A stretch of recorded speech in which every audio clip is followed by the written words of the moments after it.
આ દેશમાં સંઘ, જનસંઘ કે ભાજપા એમની પ્રકૃતિ છે તોડવાની. આ દેશમાં ક્યારેય તે આ વિચારધારાના લોકોએ કે નેતાઓએ આ દેશમાં જોડવાની વાત કે એના લગતા વિચારો ક્યારેય કર્યા નથી. હંમેશા તોડો અને રાજનીતિ કરો.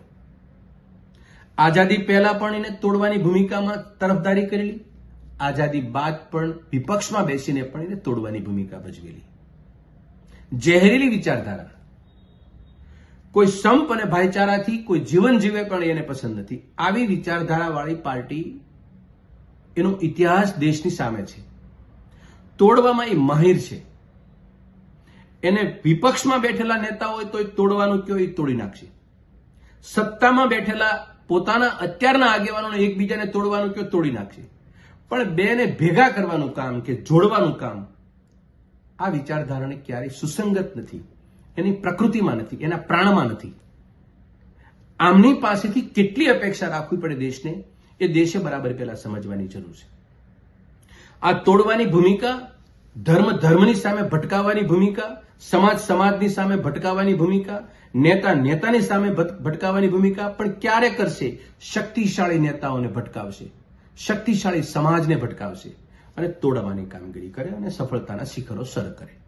આ પ્રકૃતિ છે સંઘ, જનસંઘ અને ભાજપાની. આ સિલસિલો એનો અટકતો નથી.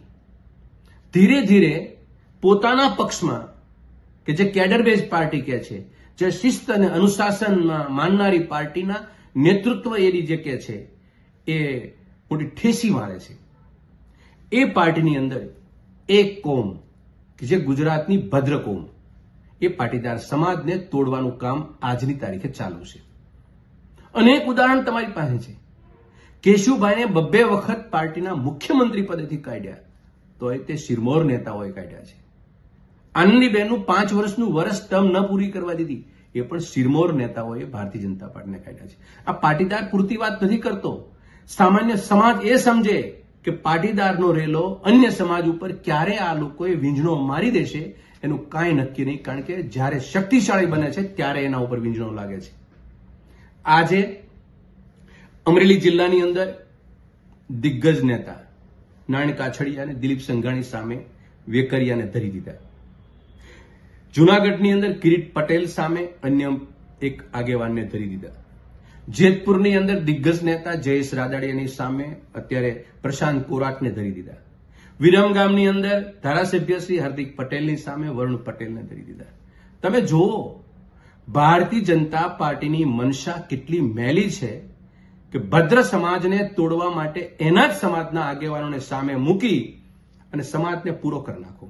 આ સમાજને પૂરો કરવાની માનસિકતાથી અન્ય સમાજે પણ ચેતવાની જરૂર છે. પટેલ સમાજનો રેલો એને ખતમ કરી અન્ય સમાજ પણ બચી શકે એમ નથી. કારણ કે જનસંઘ, જંગ અને ભાજપાની પ્રકૃતિ છે તોડવાની.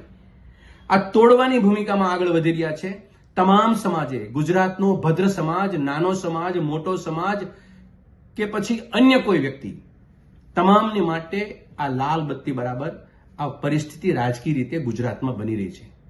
ફરીને ચિંતન કરવાનો વિષય 6,40,00,000 લોકોનો છે કે જેની પ્રાણ પ્રકૃતિની અંદર તોડવા સિવાય કઈ વાત નથી. એની પાસે જોડવાની અપેક્ષા રાખીએ તો મને લાગે છે કે આપણી એનાથી મોટી ભયંકર ભૂલ ક્યારેય ન હોય. ચિંતન કરીએ.